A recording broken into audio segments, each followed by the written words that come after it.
One, two, three, levels. Levels.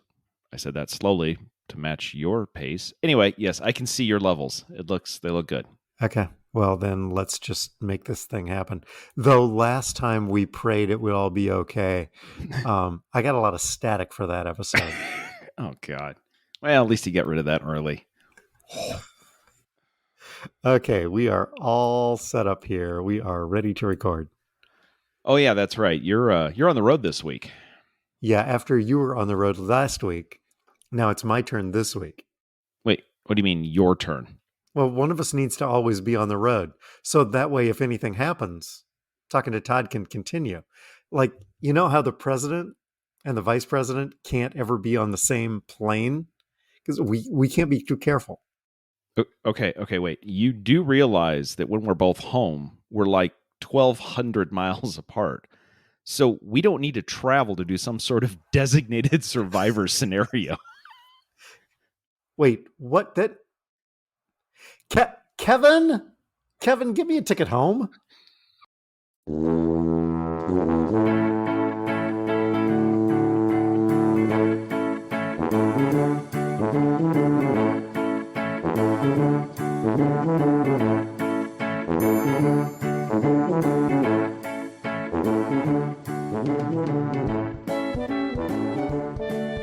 Hi, toddlers. Welcome to Talking to Todd, a weekly podcast with Dwayne Johnson and Todd Prinz, where failure is always an option. Thanks for joining us. Hey, Todd. Hey, how's it going? Pretty good. Live from Anaheim. Live? I don't know. Welcome to Anaheim. You sound thrilled. It's the happiest place on earth. Yes. Welcome to the Mouse House.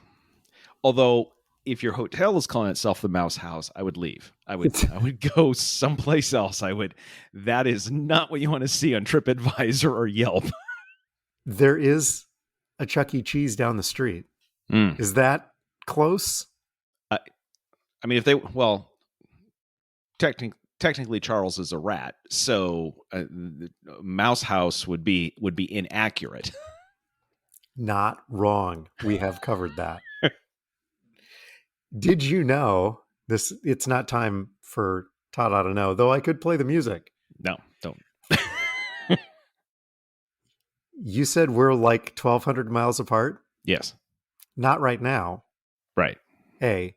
But B, when you're in Studio A and I'm in Studio 1, still not exactly sure how we came up with those titles. It's actually 1,300.9 miles apart. So that's a pretty good guess, though, on my part. I mean, yeah.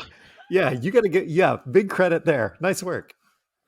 To be honest, I did check to see what that distance was because as part of the pre-RegBri planning, there was a discussion about would it be easier to drive, and then mileage was calculated, and then tickets were purchased on Delta. 19 hours and 10 minutes. Ouch. Hard pass. No friggin' way. Didn't you say Amy tops out at about 3? Yeah. She'll do 4. She'll do 4.5. She'll do 5 for a Bears game. And 5.5 for really good bourbon straight out of the barrel. Yes. But past that. No, right. Exactly. Yeah. There's also, have we ever talked about the Ebert theory of travel? No, I don't believe so. So Chad Ebert came up with this, or maybe his dad did. Anyway, it's the Ebert theory that we strongly adhere to, whereas the trip is not worth it unless you can spend more hours in your destination awake than it takes you to get there. Okay. So, for example, on Friday night, Amy and I jumped in the truck and drove up to Iowa Falls to have dinner with my folks. Yes. It's an hour and a half one way. Okay. So did you spend more or less than 3 hours at dinner? Correct. Right on the edge. Hey, does anybody want dessert? I don't want dessert, but I need to at least look at the menu because otherwise this fails the Ebert theory and we're going to need some coffee. Right? We got home. Actually, we got home, and Amy looks at me and says, wow, that was really close to breaking the Ebert rule. All right. I was going to tell another story, but I have a feeling that story could actually be used in another hiatus episode. So I'm going to save that one. Just make yourself a note there. Yep. Okay. Yeah. All right. So speaking of Amy, any feedback? There was feedback. Yes. I played the Welcome Back theme last week. Yes. Brilliant choice. Thank you. You're gone a week. And technically, you weren't even gone a week because you released an episode last week. How can I miss you if you won't go away? I mean, not wrong, but yeah. Which you actually also said about 4 minutes later. And Yes. Amy says, yeah. You also said how we're going to be doing several more of these because you're not recording. We're not recording when you're on vacation. Yep. And Amy says, can we do that? Why can't we do that? We're going to go on vacation. Let's see. Oh, you were telling the story about the flight attendant. Yes. Amy, he could get hired to work for Todd's tours. Oh, snap. I hadn't thought about that. That's a hell of an idea. Hey, what kind of bus are we on? So this bus was built in the 1820s. It was the first all electric double-decker bus ever created. It's made of wood. Isn't that plastic? Nope. It's wood. They call it the rolling pencil because it's the longest bus ever and the longest center aisle. Yes. It also has the exact same engines as a 767, so we can make up time if we get behind on the tour. None of this is correct. Oh, sweet Lord. Thought you'd enjoy that. Yeah. Anything from Lisa? Not that I remember. I'm sure there was, and I should have probably checked before coming in, but no, I don't believe so. Toddler 3187, Sherry High, is going to run an Ironman in Des Moines. And isn't she? Did you purposely leave town before she showed up? I can neither confirm nor deny. All right. Okay. All right. Based on some of the workout tracking that she sent us, I'm assuming she just rode her bike from Chicago to Des Moines as a warm-up and did it in about 4 hours. I'm thinking that's the case. Yeah. Her other piece of feedback was that listening to Talking to Todd while running does not make you run faster. She recommends a good playlist instead, or maybe a true crime podcast, which, I suppose if you think someone is chasing you or trying to kill you, that might make you run faster. Love Toddler 3187, she wrote. I mean, some people could say, if you listen to this show every week, that this is a crime that this gets recorded. So technically, this could be a true crime podcast. True. Doug from the Idiot Toddlers. That was a 4 LOL episode for me. I appreciate both the high society that Todd brings to Indian food and an affinity for all things airlines. Thanks, Doug. Did you catch anything else this week? No, I did not. I think that covers all of our feedback. I'm sure I'll have more. Follow up? Oh, we got a lot. Yeah. Oh, let's see. Oh, you've got some statistics for us. I do. In our, well, we crossed over 5,000 downloads last week. Woohoo! So thank you. We say it at the end of the show, but thank you, toddlers. Thank you, everybody who listens.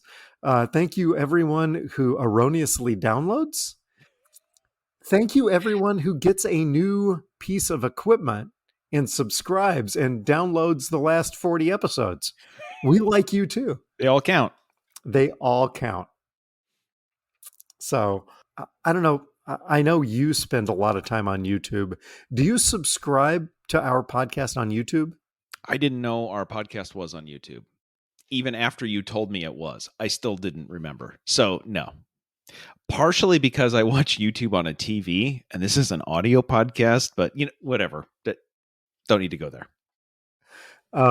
So the audio track posts automatically on YouTube. And so it's up there.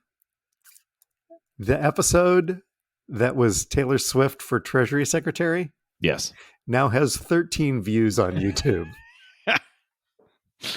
Suckers. You remember when we made the list of top 10 Mick Jagger podcasts?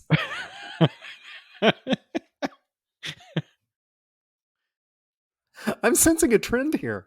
I'm starting to think, okay, so all we need to do is every episode title, we try to come up with something that we actually said during the show. Like it has to be said during the show mostly. I'm now thinking we need to start just making references to celebrities to see if that just messes with the SEO. I don't know. It works for Britney Spears.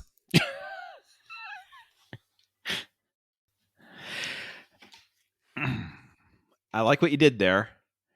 I like what that was good. I mean, that was seamless. You're welcome.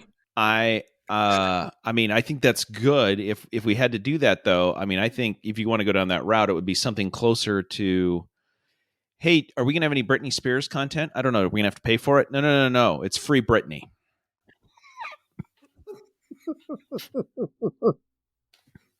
That's nice. I do what I can. Thanks for driving, everybody. No. It's free, Britney.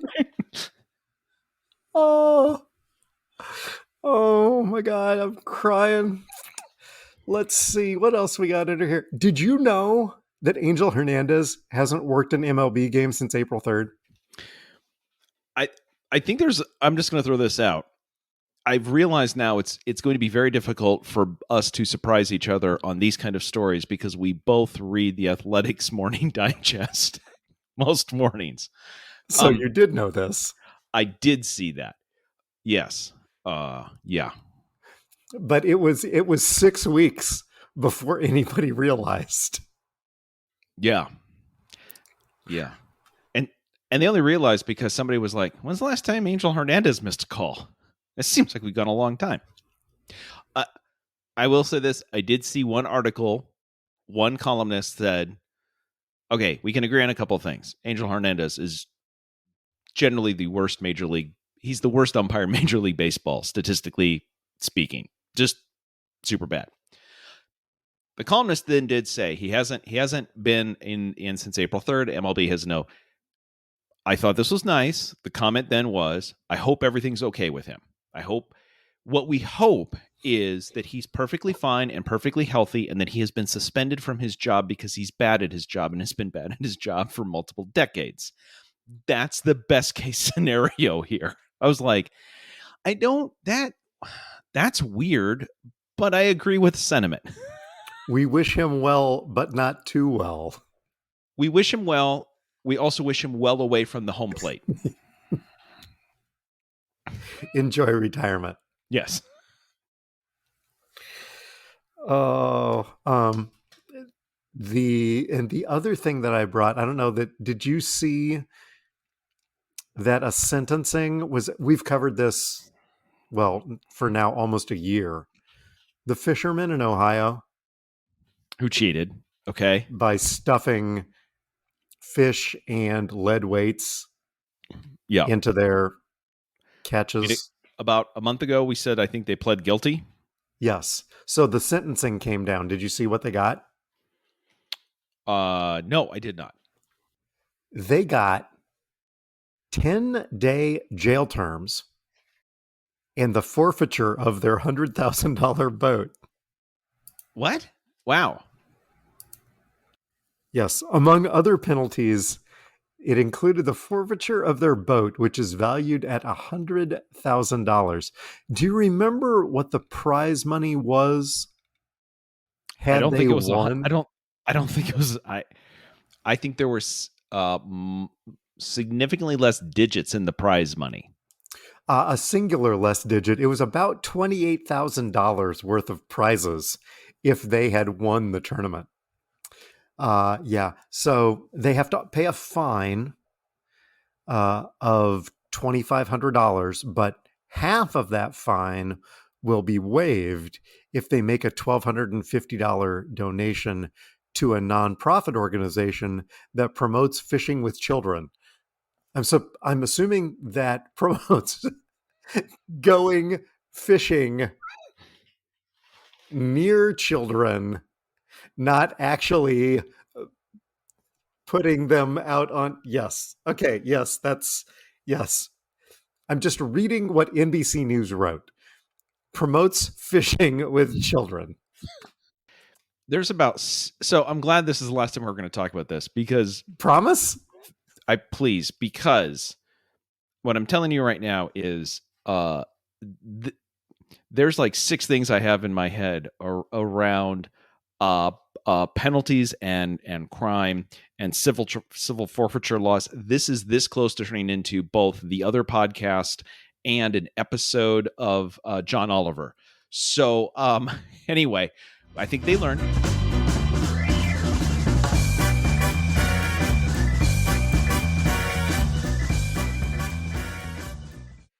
Welcome. Okay. You feel better after that? Woo. Wow. It's dark out. Well, if they do, just to put a bow on this, if they do violate their probation, they could each face an additional 30-day county jail sentence. So we may not be done with this yet. We're done. No, that's it. Yes. So thanks, guys. I suppose I could have put that in idiots, but I didn't. Oh, hey, look what's up next. Which week is it? Is it Dwayne Guess a Number or is it Todd? I don't know. I was very excited and I said, look what's next. So by my tone and how happy I am, I think you should have been able to figure that out. Oh.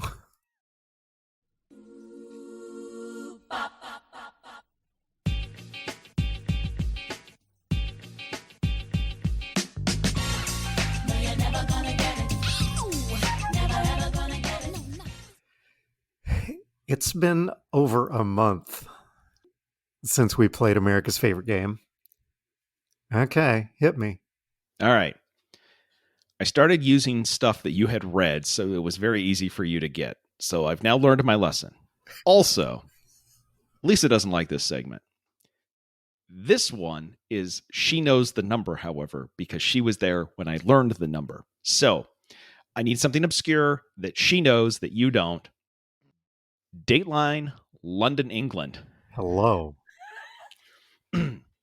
When we were there in December and January, we saw some trucks for the water company, the company that hooks up the water to your house or your business is Thames Water. Thames Water. Are they based in southern London? Shut up. Please. I see what you're doing. Okay. Yes. Thames Water, based in southern London. Yes. Okay. So they were very proudly on the side of all of their trucks, very proudly telling everyone how many leaks in the system they fix per week. Dwayne. Damn. How many leaks per week. Per week. Does Thames what? Yes, Thames water fix. I just doubled down on that. It's Thames. It's the Thames. It's the Thames water. I don't know why I went weird. It's Thames water. It's Thames water. Anyway, there you go. Way to go, Tim. It's Tim's water? Does he own it all? Yes. Yeah. Tim Smith. Really? Yeah. That's Smyth Smith. Per week. Yes. 2,500? Okay, so wait, you're saying they have 130,000 leaks a year that they have to fix. I mean, it's water. All right. Dang, you went high. It's 1,000 leaks a week. I didn't go that. I didn't go. I mean, I thought you got to guess high because, why else would we be covering otherwise, why else would we be covering this? But okay, so I overshot the mark by 2.5. Yes. On the other hand, my thought would be, how many people do you need to employ if you're fixing 1,000 leaks a week? Hey, can I get you guys to come and hook up my flat? Nope, we're all busy. You have no idea how many roads we're digging up every week. You also have to wonder how good they are at fixing leaks. Well, it doesn't say they're fixing 1,000 new leaks. Could be the same one. It could be the same one over and over and over. How good are you at this? That's job security, my friend. I mean, I will say that I think part of their problem is that much of the infrastructure that they are fixing the leaks in was put in and buried underground in the early 1800s. Sure. A good chunk of this is pre-Civil War infrastructure. Wooden pipes do tend to leak more than others. Sure. And if you look at the source of all truth and knowledge and you look up the water company here, where does it start? This company can trace its roots back to its forerunner was established in 1609. So to your point, after 400 years, you'd think they'd be getting better at fixing leaks, but whatever, you do you. That's cool. All right. Sorry, no bell this week. Dang. Is it going to be another month before we do this segment again? Given the way that I butchered the name of the famous river in the city that we go to all the time, yeah, it's going to be the end of a lot, I think. Oh, do you want to try idiots? Sure, why not? Hey, it's sports. Oh, look. Fantastic. The Scott Frost Memorial Idiot of the Week. For my 3, yes, I have been informed that I'm not allowed to participate this week. Oh, yes. This was, I believe, a penalty was called for your Idiot of the Week last week of, quote, internet haters, unquote. And I believe since hockey playoffs are going on, you've been sent into the penalty box to sit there and think about what you did. That was, a 1 week penalty for diving, I believe was what was referenced. So I have nothing for my entry. Apparently this week's idiot is me. Okay. How about you? So earlier this year, before the NFL schedule came out, there was a vote. The NFL wanted to allow games could be moved from Sunday afternoon to Thursday night. Yeah. Which would be, for the 70 or 80,000 people that are going to those games, you thought you had a Sunday afternoon game. Congratulations, you now have a Thursday night game. That didn't go over well with the that didn't go yes. That didn't go over well with me. Yeah, but you don't get a vote. Fair. So um the teams the teams who voted against, there were 7 teams that voted against allowing that. Okay? So Good. seven teams said that's not fair to our fans.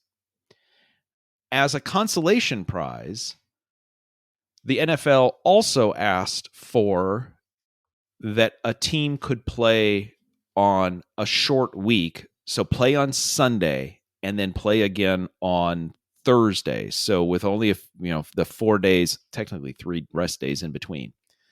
NFL rules only allow that to happen. Only every team could only do that once. They asked that a team could do that twice. That one passed. Okay. Then the NFL schedule came out, and somebody noticed something interesting. Oh, no. Of the so there are 7 teams that will play twice on Thursday night after playing on Sunday on a short week. The Steelers, the Bears, the Saints, the Commanders, the 49ers, the Lions, and the Packers. Of those 7 teams, 6 of them, at least 6 of the 7, voted against allowing late season flexing. How many games do they get to play? Thanks, Eli. By the way, feedback from Lisa. That bit is done and has run its course. Per various league sources, the Steelers, the Bears, the Saints, the Commanders, the Lions, and the Packers all opposed flexing on Thursday nights. Oh, sorry. 8 teams. 8 teams were against it. The Jets were also voted against it. However, they got a short week Black Friday game, although they're very happy with that one. And they can't figure out if the 49ers voted against it or not. Anyway, apparently, the NFL was asked about this. According to the NFL spokesperson, there is absolutely no consideration or discussion regarding a team's position on this issue when developing the schedule. Anyway, I'm sure it did. Yeah. As Mike Florio wrote in his piece, the technical term would possibly be F around and find out. So the idiot of the week, I mean, in theory, the idiot of the week is the NFL for punishing teams who are supporting their fans. I mean, that's the true idiot. Yeah. Yes. But I think what this tells us is the idiots at this point is any owner who tells Roger Goodell no, there will be punishment.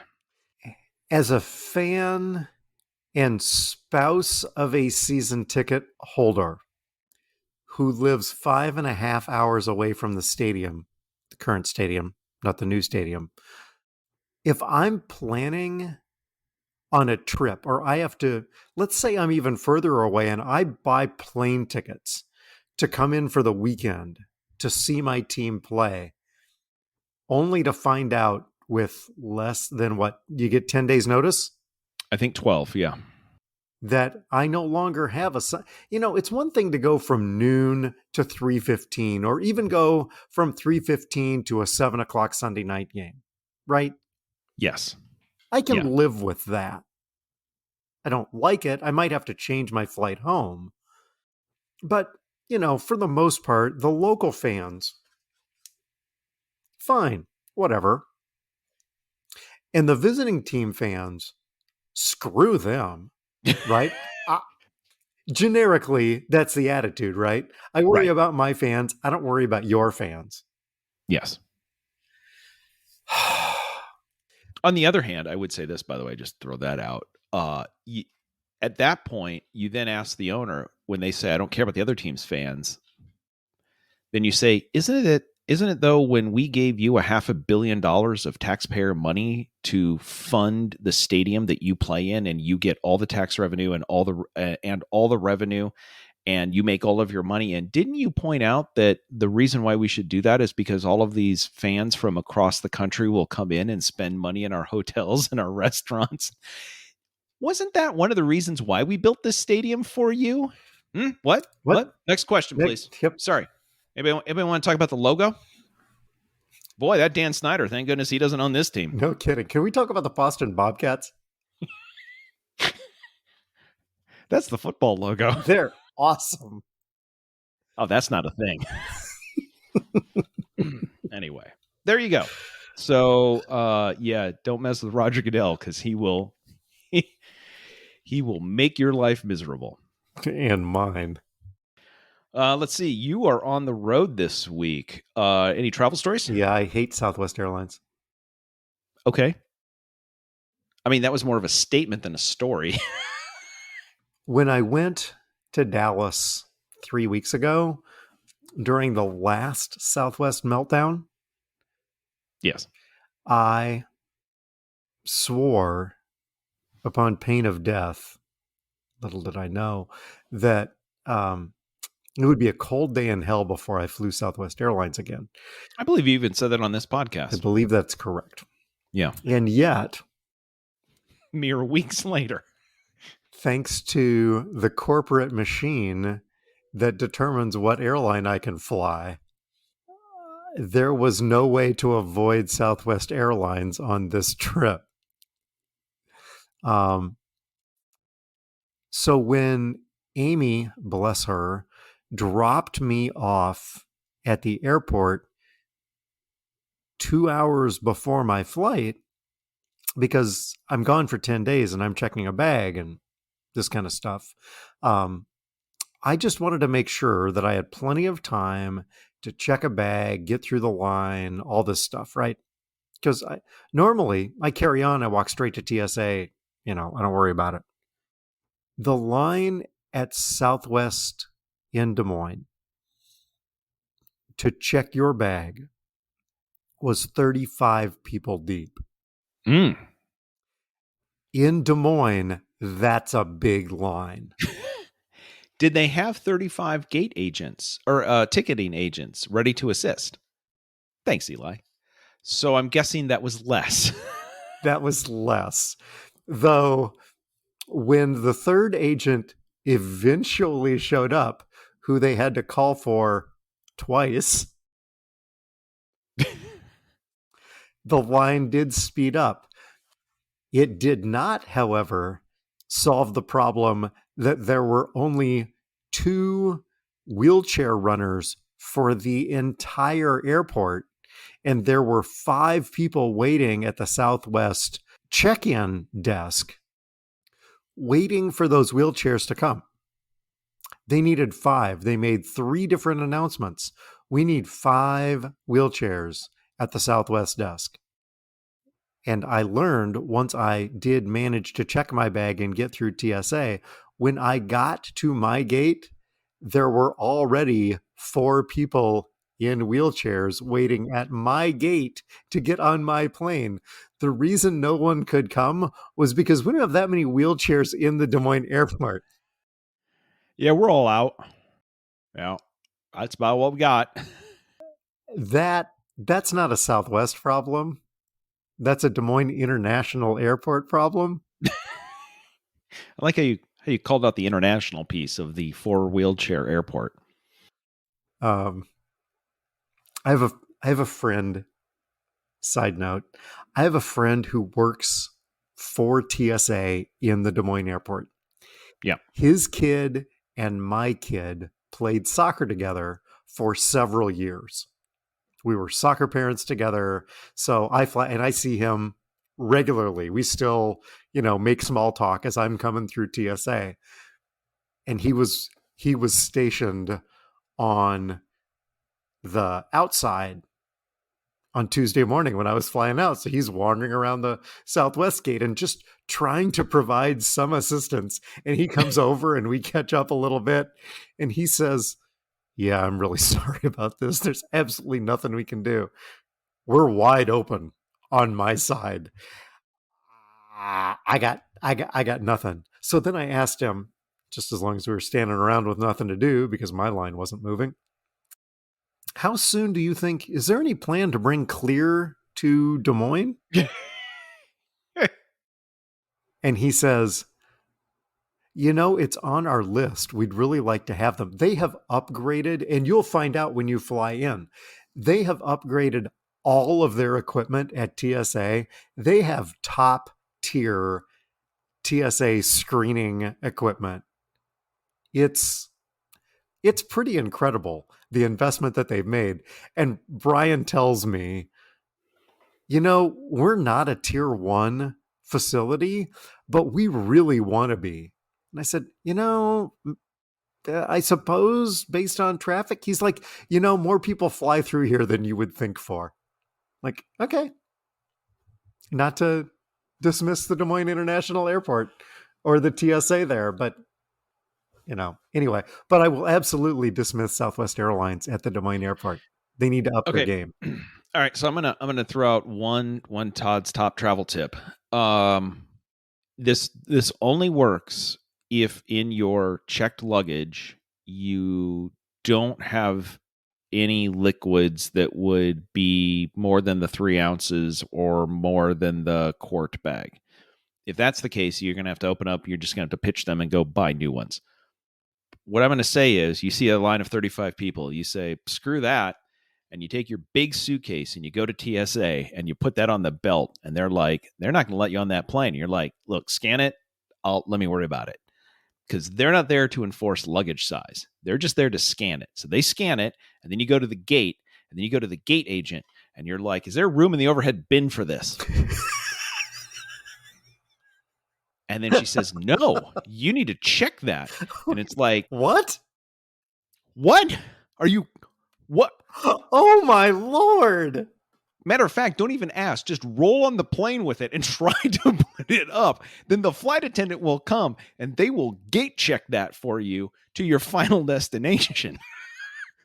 Boom, problem solved. You don't need to stand in a 35-person line. Oh, I love Todd's travel tips. They're awesome.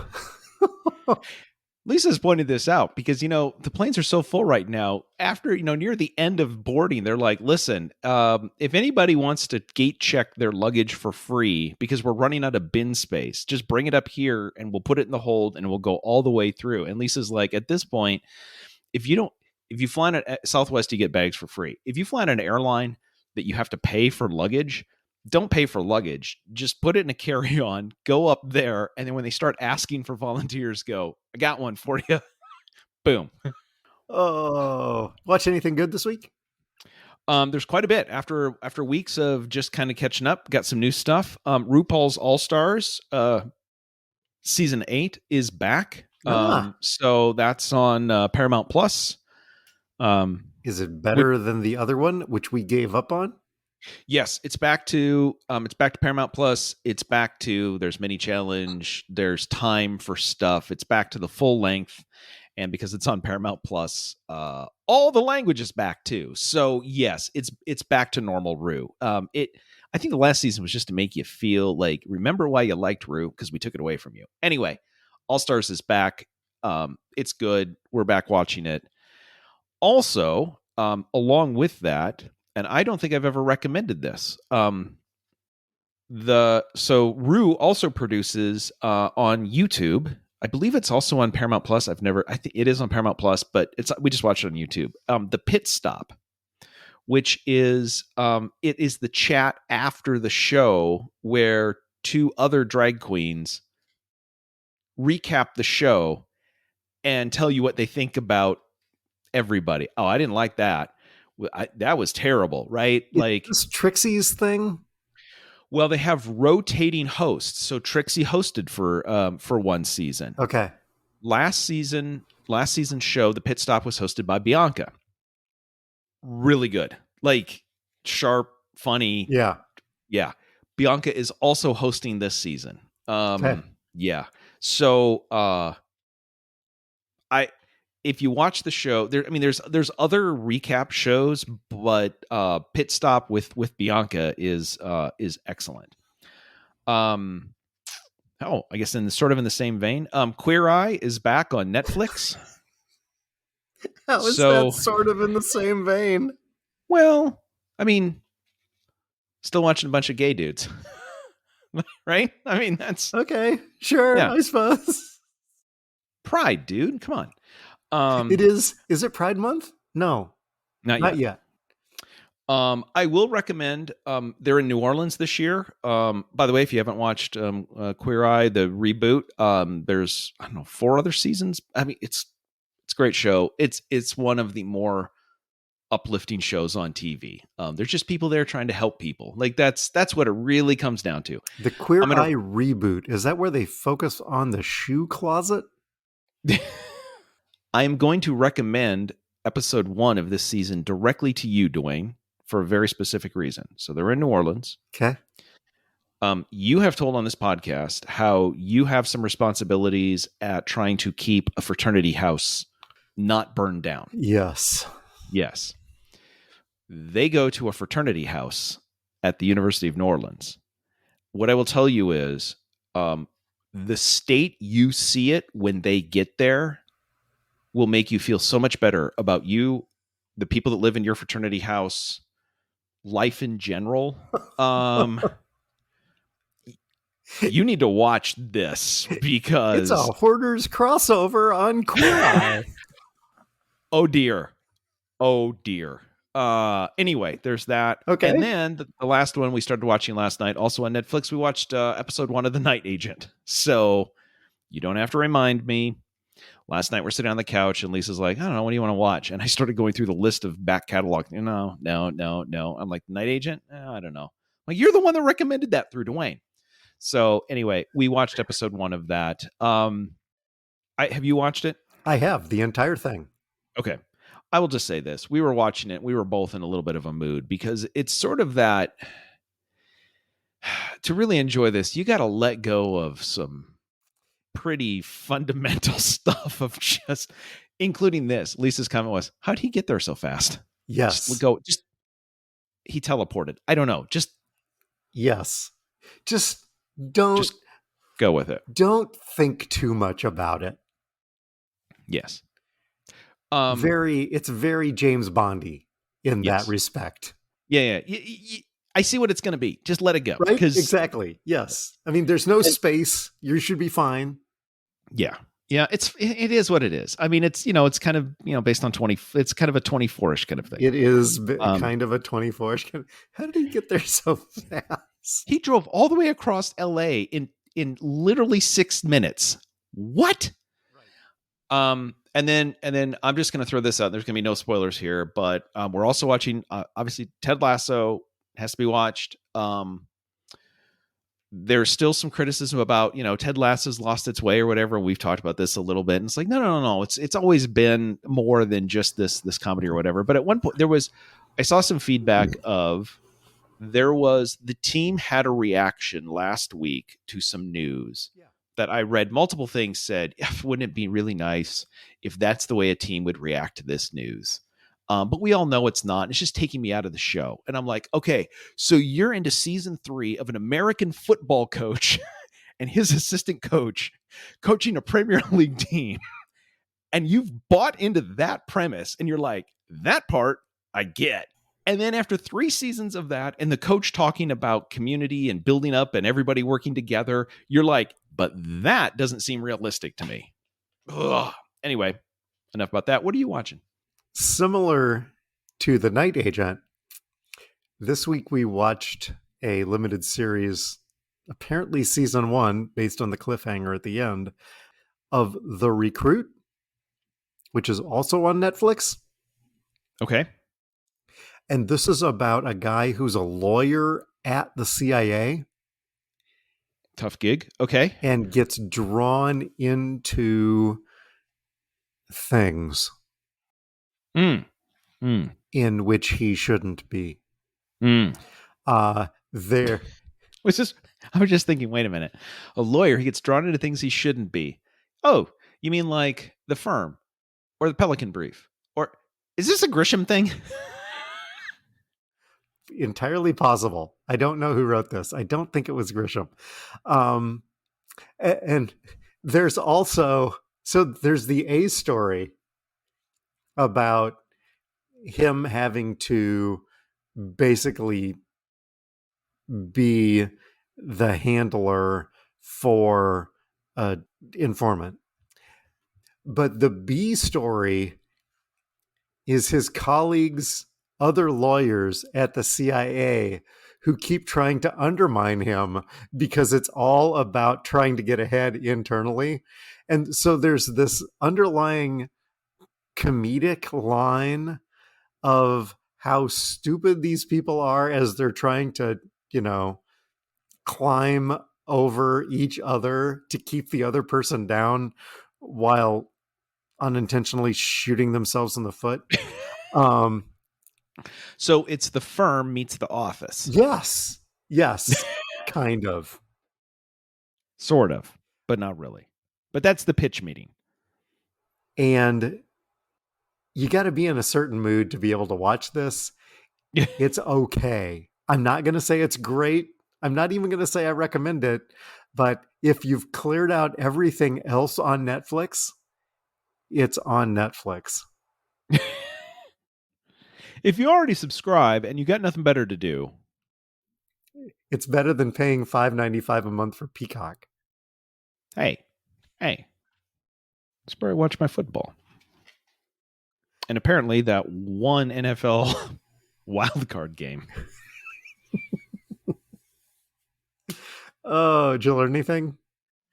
So, again, this is not a political thing, not meant to be or anything else. What I will tell you is if the Democratic Party, I think I've said this before, if the Democratic Party was 1/10 as good at passing actual legislation as they were at sending fundraising emails, this country would be a completely different place, because once you get on a Democratic emailing list, your data is theirs forever.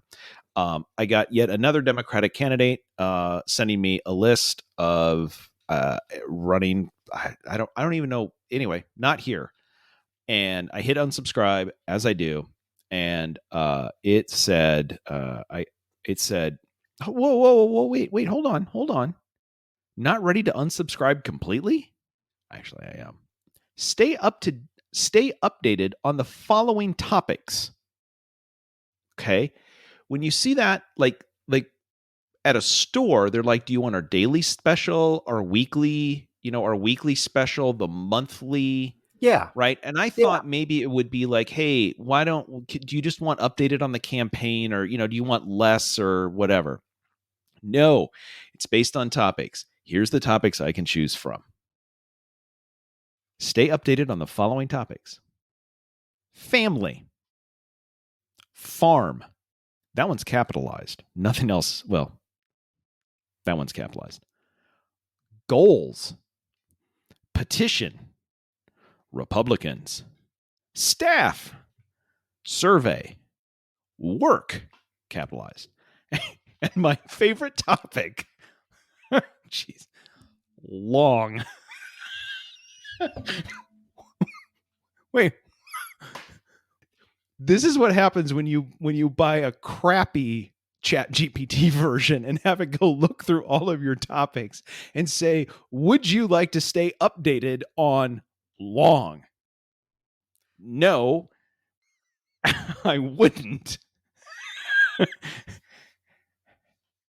And is John Edwards advising your campaign? How long are you employed by the Democratic Party? Not for long. I love this. Would you like to stay updated on staff? Yeah, you know what? I would love to know what staff you're assembling for your Senate run. Anyway, at the bottom, it was a check mark saying, please unsubscribe my email address from all future emails. Yeah. You didn't really entice me with petition. Petition. Anyway, I didn't even know that some of these were topics. That's what I learned this week. How about you? What'd you learn? I flew in to the John Wayne Orange County Airport on Tuesday morning. Which I just saw was voted based off of people's social media things, the angriest airport in America. Really? Yes. Well, that would explain some stuff. Yeah, based on looking at people's feeds and then doing a semantic analysis on whether they're angry or happy or whatever. And if they're at airports, basically somebody came out and said that airport is the angriest airport in the country. We did it. Anyway, sorry. Please continue. No. That tracks. So I get off the plane, eventually get my baggage. Thank you, Southwest. and make my way to Hertz for my rental car, which when you go online and reserve, I reserve the middle one. It's the largest car in our class that is still approved by the corporate machine. Again, with the corporate machine. The corporate machine says this is the largest car you can rent. Great. Fantastic. Which is typically, like a Honda Accord class of vehicle. Okay. Right? Sure. Yeah. Not too big, not an SUV, not a Charger, whatever. They have assigned me a Ford EcoSport. Ooh, Eco. That sounds small. The Ford EcoSport is a subcompact SUV. That doesn't subcompact SUV. That actually isn't a thing. Right? That's yeah. Which they stopped manufacturing in 2018. Oh, okay. And I looked at my email where I saw what they had assigned me, and I went, that ain't gonna work. And so I, calmly went to the counter and said, can I please have the class of vehicle that I reserved? And he said, well, we don't have any cars. You can take the reservation. That's the easy part. Anybody could just take the reservation, which is exactly what was going through my head as I'm standing at the counter. Is Todd doing Seinfeld?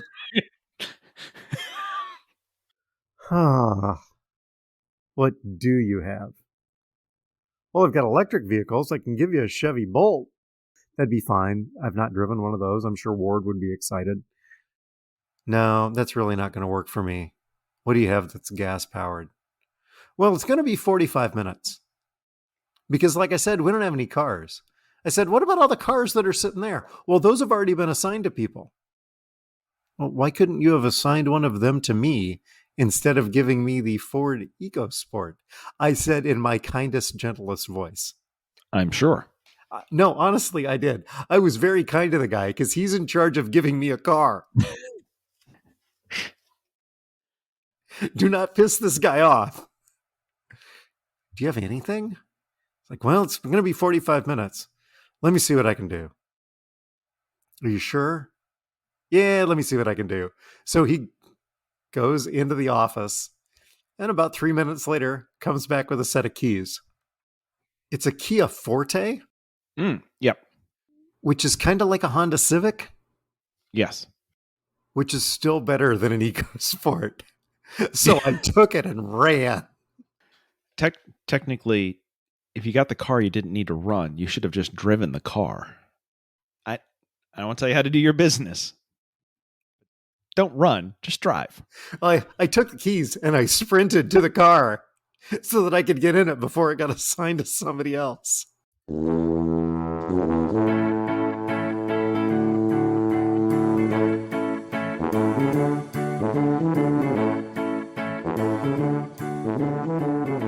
music is Happy Boy by Kevin MacLeod. You can subscribe to our award-winning podcast with visiting Scholar Todd Prinz wherever you get your pods. Just search Talkin' and the number 2. There's no G and there's no space. You can check out our award-winning merch on Zazzle. You can stop by and see us at the Tuba City home office if we're ever around there. Please don't do that. You can also check out our Naperville drains. They are apparently in great shape. Thank you, Greg. Thanks to our listeners. Thanks to our sponsors, Toddler 3187, the Taylor Center for Technology Policy, even though we didn't do their segment this week, and DJ to Go Cedar Valley, who hopefully is out DJing and going in the Cedar Valley. You can always send us your feedback. Just send it to feedback@talkingtotodd.com. Todd? Okay. This kind of broke me because here's what I was going to do. I was going to go look because you mentioned that Des Moines wants to be a tier 1 airport. So I pulled up the list of the busiest airports by passengers in the United States. And I was going to go find on the source of all truth and knowledge. And I was going to go find on that list where the Des Moines International Airport actually fell, to point out that they're nowhere near a tier 1 airport. And while their services could be tier 1, they're so far away from, a big airport. Yeah.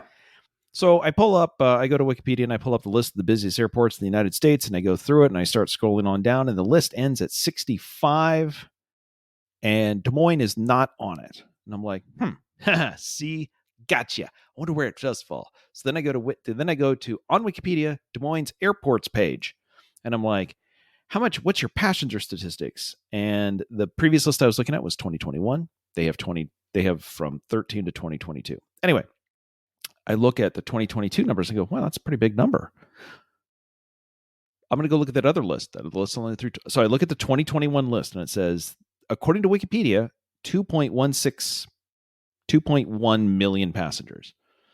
Then I go back to the other Wikipedia list, and I look at, well, wait, 2.16, that would have put him square at 58.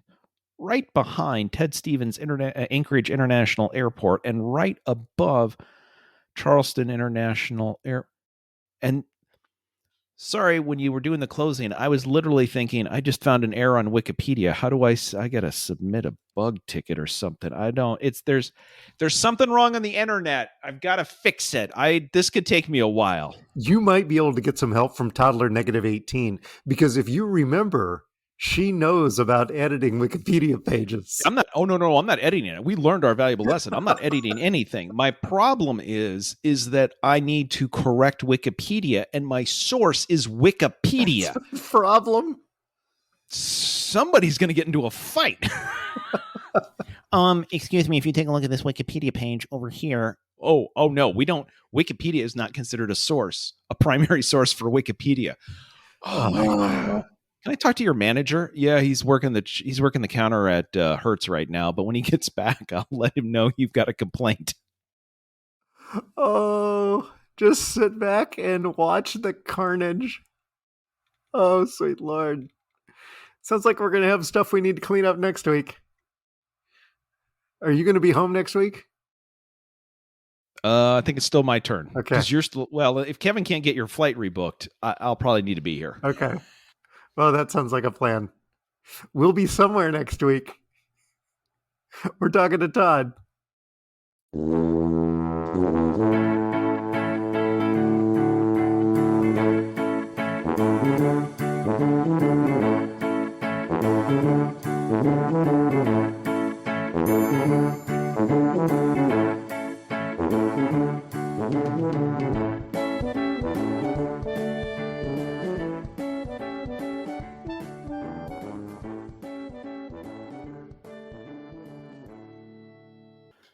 No, I'm just down a rat hole of aviation Wikipedia. None of this makes any sense to me. I got to correct some flight attendants. I got to correct Wikipedia. This is going to be a full-time job.